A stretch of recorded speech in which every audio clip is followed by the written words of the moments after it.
खड़ी हो जाती थी, अंधकार होता था, उसी समय नहा लेती थी और मैया कात्यायनी मैया की पूजा करने के लिए जाती थी। कात्यायनी मैया की पूजा करती थी, लेकिन दर्शन किसके करती थी? मेरे द्वारिकाधीश के, मेरे कन्हैया के दर्शन करती थी। कात्यायनी महामाये महायोगी नंदीश्वरे नंद गोपी सुत देवपते मैं कुरुते नमः। माता कात्यायनी की पूजा करने के लिए जाती थी, प्रणाम करती थी, लेकिन मेरे द्वारिकाधीश को और अपना स्वामी मानती थी, स्वामी मानती थी।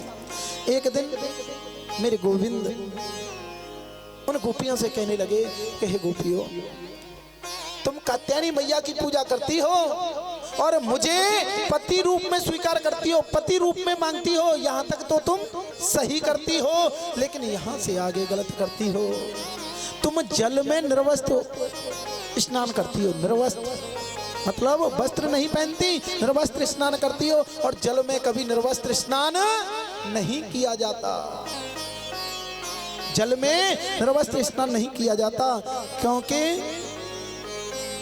जल में वरुण देवता का वास होता है। किसका? जल में वरुण देवता का वास होता है, और जल में दो अपराध लगते हैं, एक तो धार्मिक अपराध और एक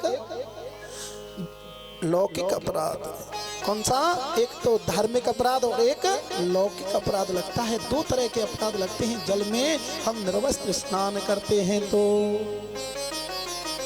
मेरे कन्हैया ने कहा, करत पाप चाहत कल्याण, करत पाप चाहत कल्याण, करत पाप चाहत कल्याण, ऐसे राम खिलौना जाना, ऐसे राम खिलौना जाना।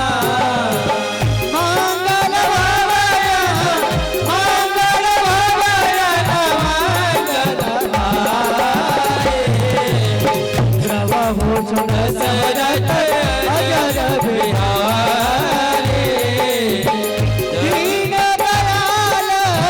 दीन दयाल मिलन समाए,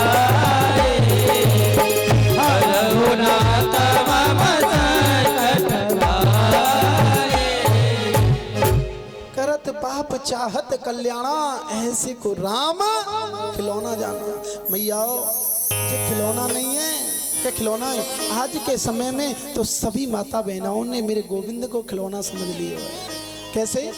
मैं बता दूं। मैया कह रही होंगी अरे वैसे ही कह रहे हो, मैं बताऊं। जिनके यहाँ छोटे छोटे ठाकुर जी होते हैं ना, उन छोटे छोटे ठाकुर जी की काके में कह रहे हमारे छोटे ठाकुर जी हैं, ये कोई काम के ना है, और ये अच्छे उनाए लगे, और घर मंदिर में छोटे से अच्छे नहीं लगते। हम तो बड़े ठाकुर जी लेके आएंगे। ब्यास जी के कैसे सुंदर ठाकुर जी हैं, ऐसे सुंदर लेकर आएंगे, इनका श्रृंगार भी हो जाता है? लेकिन मैया इनकी सेवा बहुत होती है, और छोटे ठाकुर जी ने क्या करेंगे? चलो जाको मंदिर पर दरिया में के इनको विसर्जन करे हमें, बढ़िया रहे, सबसे बढ़िया विसर्जन करे हमें को मंदिर पर दरिया में।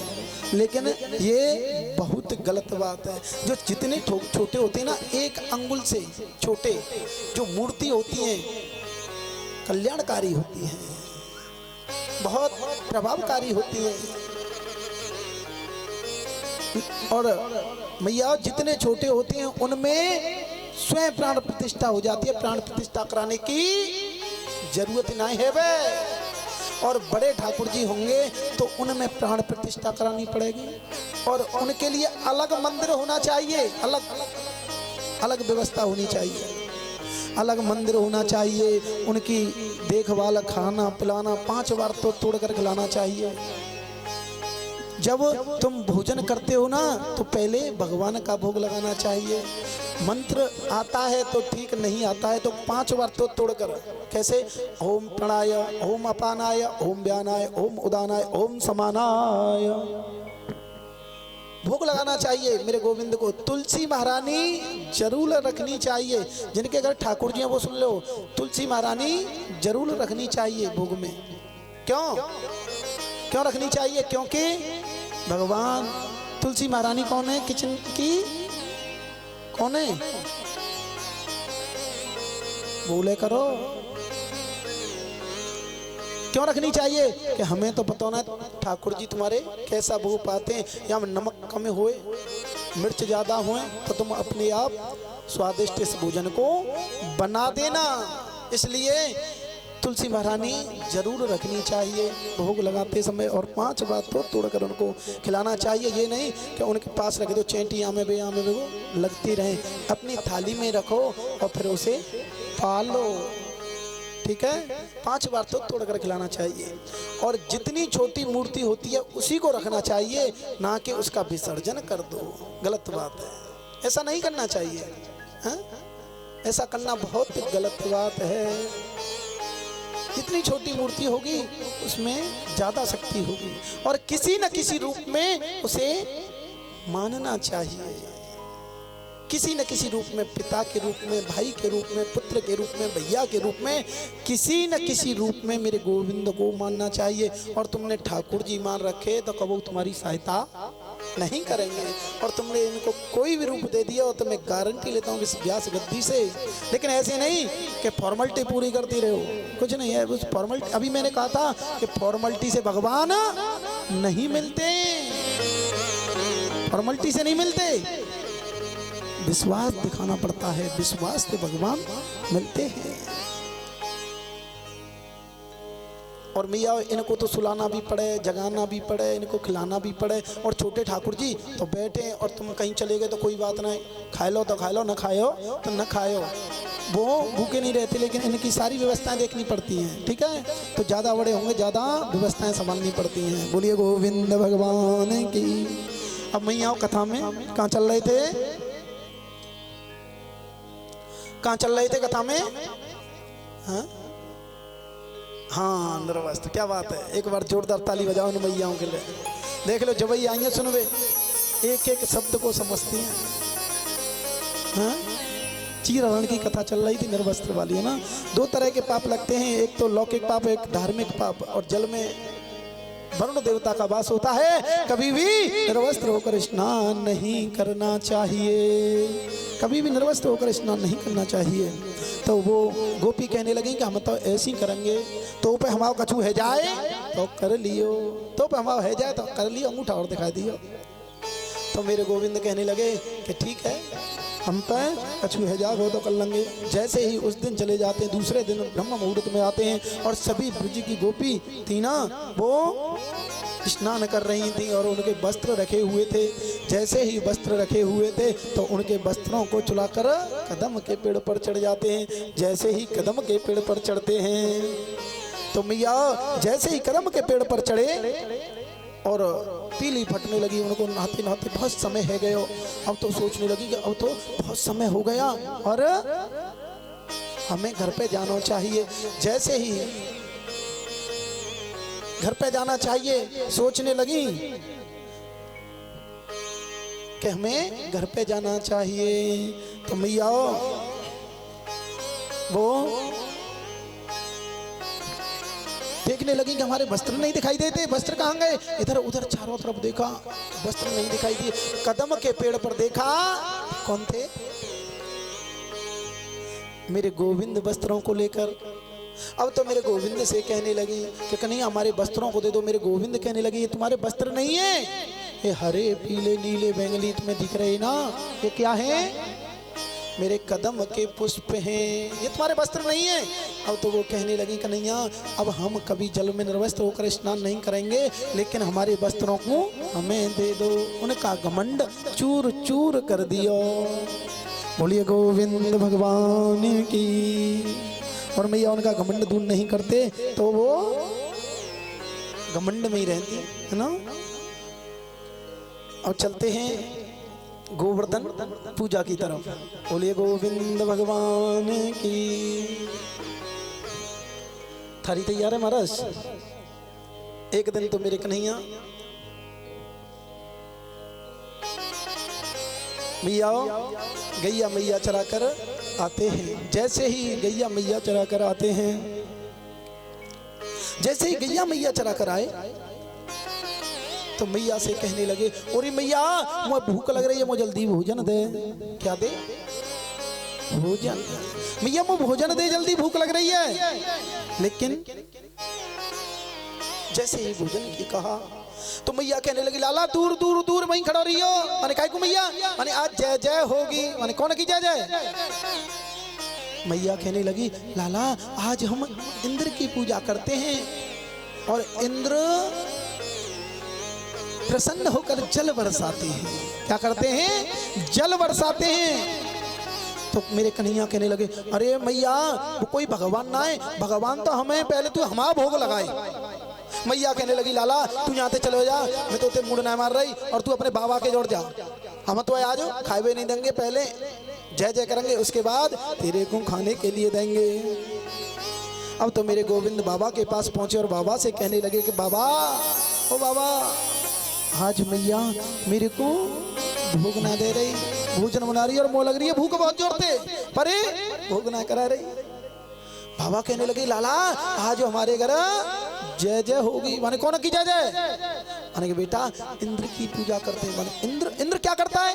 इंद्र बेटा जल बरसावे, जल बरसावे। अब तो मेरे कन्हैया कहने लगे कि बाबा बाको कर्म है जल बरसानो, तुम बाकी पूजा करो या मत करो, उसका कर्म है जल बरसाना। कर्मणा जायते जंतो कर्मणे विलीयते सुख दुख भयम क्षयम कर्मणा विलीयते पद्धते। उसका कर्म है जल बरसाना, तुम उसकी पूजा करो या मत करो, उसका कर्म है जल बरसाना।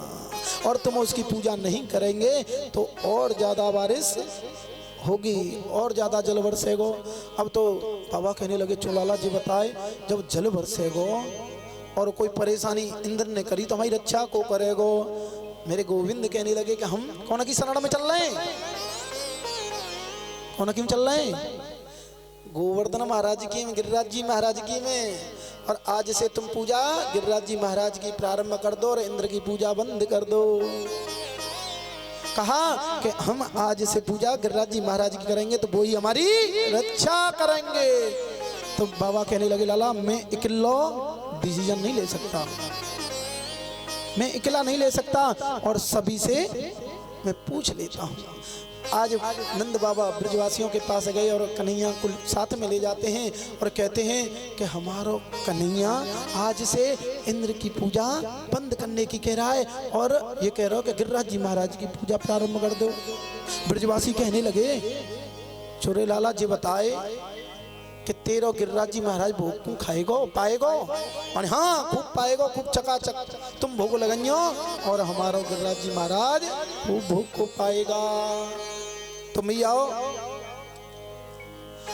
ब्रजवासी कहने लगे कि जी बताओ, इंद्र ने नाराज है कि परेशानी दिखाई और तो हमारी रक्षा कौन करेगा? तो हम, मेरे कन्हैया ने कहा कि हम किसकी शरण में चल रहे हैं? गिरिराज जी महाराज की, और वही हमारी रक्षा करेंगे।